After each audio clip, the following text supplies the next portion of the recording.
welcome once again. We are at CHTA or CHA, right, in Montego Bay, and we have been having a ball for the last 2 or 3 days. In terms of this marketplace, it's quite interesting.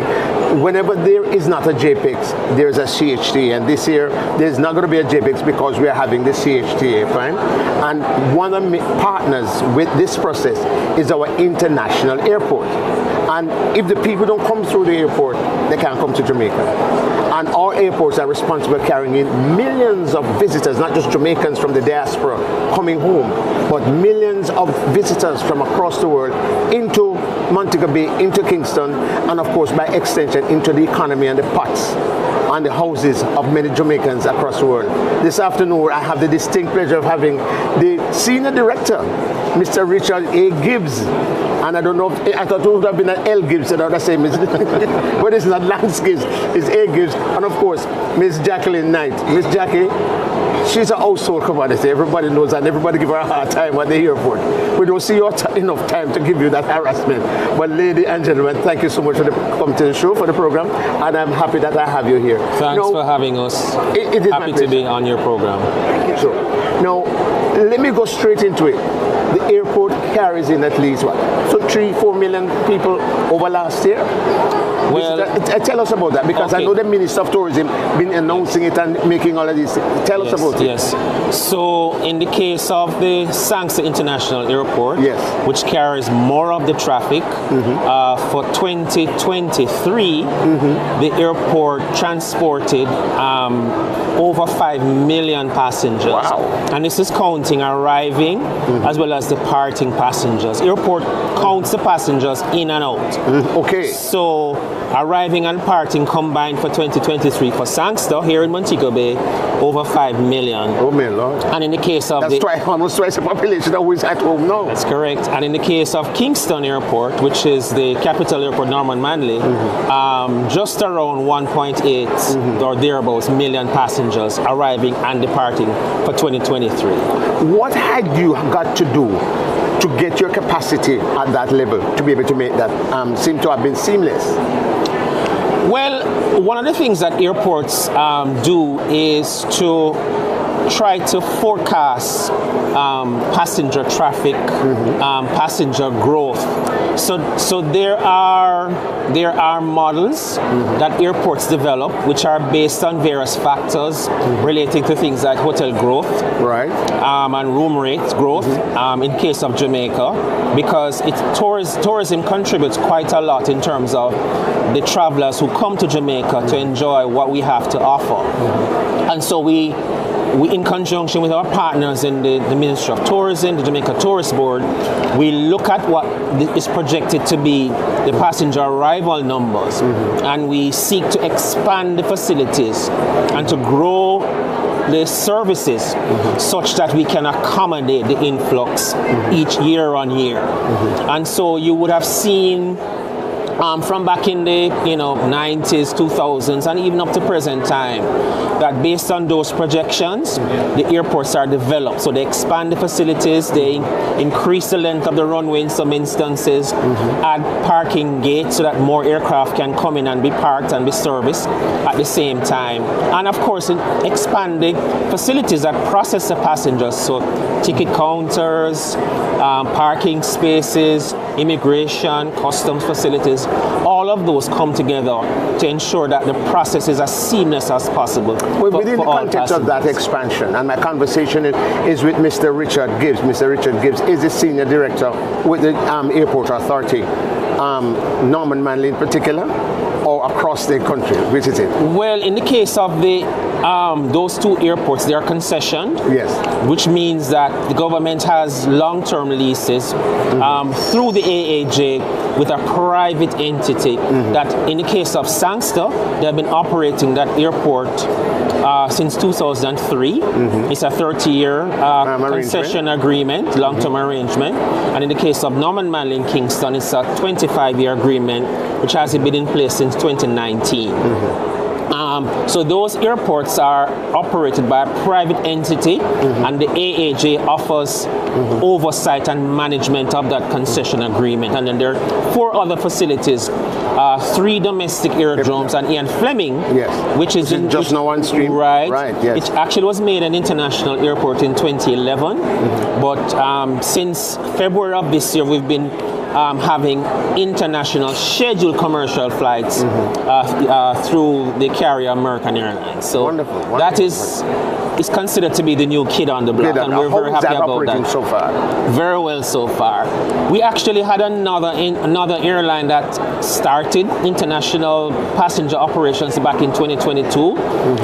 So they're actually the first international scheduled commercial passenger airline, but the first scheduled commercial passenger airline from the USA is American since February 24th. It's going very well, very good flights, and there would have been announced by American Airlines that as of December 5th of this year, American will be flying into that airport every day. Right now, they're doing 2 days per week. So they're only doing 2 days now. Right, Wednesdays and Saturdays, but as of December 5th, there'll be a flight every day. So I can fly out to Florida right into the Ian Fleming here. That's right. As of February 24th this year, 2 days per week, but come December 5th, every day. No, Jackie, you are in the cost of marketing and communication with the airport authority. What kind of challenge this has been for you, and what are the things that you have to now do differently in order to meet the growing demand that is you're confronting? Absolutely. Thank you very much for having us here today.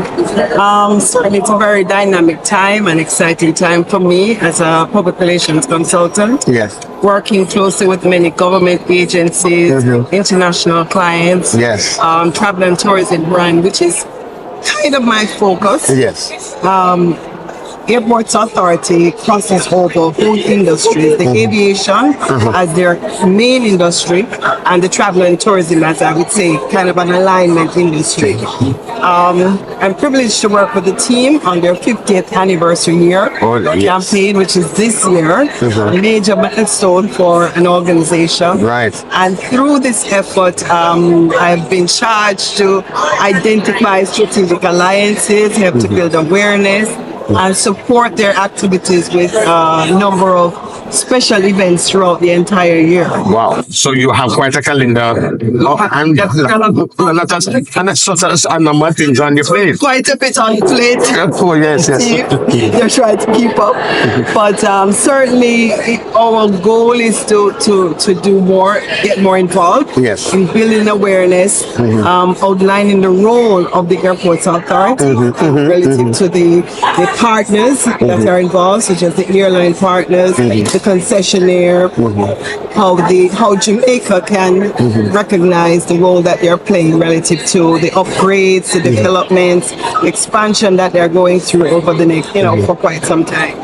You both mentioned the partnership, and a lot of Jamaicans in the diaspora, as well as the Jamaicans at home, are not yet have a clarity of thought and understanding as to this kind of a partnership arrangement, right? So people say, "Whoa, we sell out the airport, or the airport coming out," which is such a farce.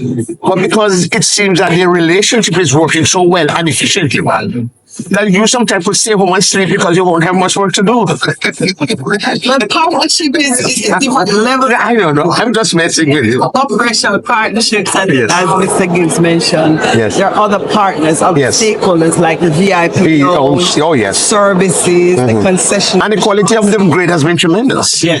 It has absolutely been tremendous. Restaurants. The restaurants, indeed. And I would just want to add, with respect to the partnership, it's a privatization model that's called PPP or Triple P, which means public-private partnership. And yes, we do recognize that there are those who are not aware that the 2 international airports have not been sold, they have not been divested, but the government has embarked on an arrangement where the government and people of Jamaica still own those assets.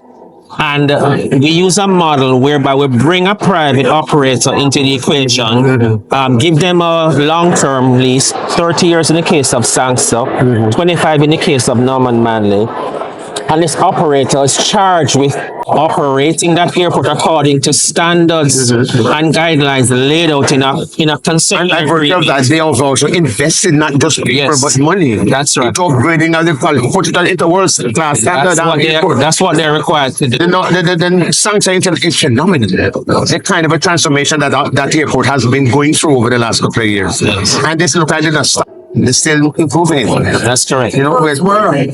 Airports globally. So all you have to do is just market it. Yes, indeed. No. The divestment model would give or would cause the government to have less of a input into the operations. The day-to-day operation. But under the concession agreement, there are stipulations in terms of developmental works to expand the facility. There are service level standards that they have to maintain. So it's not a situation where we put those agreements in place and then we can take a nap.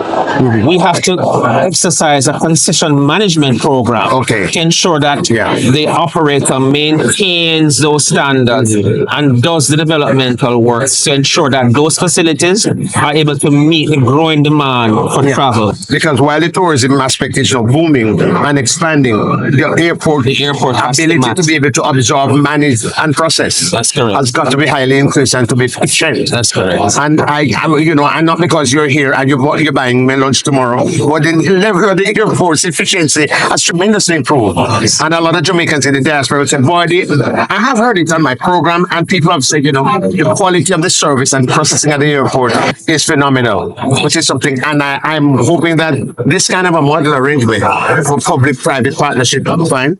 Not that you're giving everything away, but you would like to know that there's some key areas of the economy, and you would be able to have this kind of an arrangement going forward, so that we can look at how we deal with efficiency and how we can deal with productivity. And in addition to the benefits that the PPP arrangement provides, the concession agreement provides a revenue stream as well. So it brings in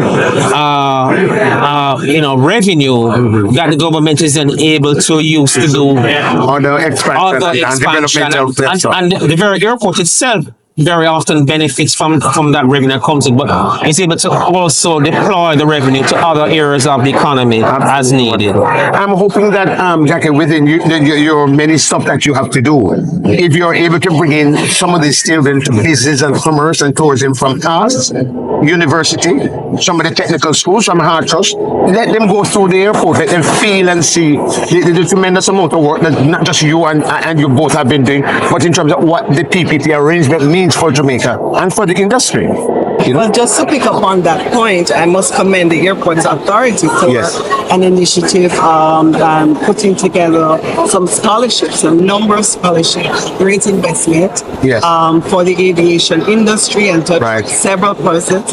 And Mr. Gibbs can elaborate because he's one of the key persons that's authored this program, and part of my mandate is to help launch it among the universities, high schools. And speak to that a little bit for me, please. So Jackie is talking about an aviation scholarship program, really a brainchild of the Ministry of Transport, whereby we've been charged to develop a scholarship program to enable youth with interest in aviation to receive funding through the scholarship program to pursue training in pilot training. We also have a segment of that scholarship program that is related to airport management and operations. Wonderful. And a third tier under that program is related to being an aircraft mechanic, so aircraft maintenance. That element of it will not be pursued under the first year of the program, which is this year, but certainly as far as pilot training is concerned, as well as airport management is concerned, the scholarship program will identify individuals, youngsters with interest in those areas to receive funding under the scholarship program to pursue training and become professionals in that space. It's our first year of the program, and we'll continue to have that rolled out year by year and to grow to cover, as I mentioned, aircraft mechanics and perhaps even other areas. Wonderful. As the years go. What I can promise you is that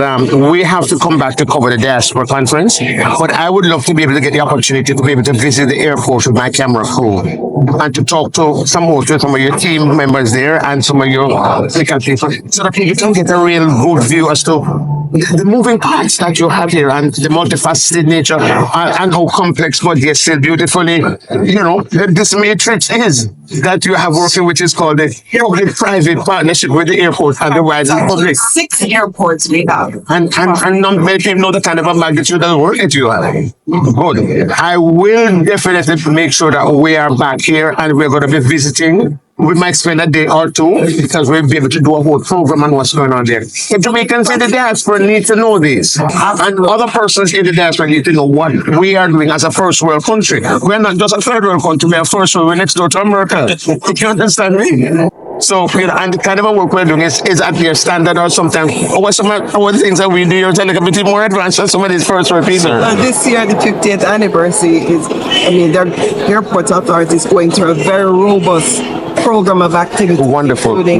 Here, participating in the traveling show, presenting our brand, being a sponsor. Wonderful. We can build this level of awareness, coming up with the diaspora conference. And with that, we would love to play our part in how. Yes, and yes.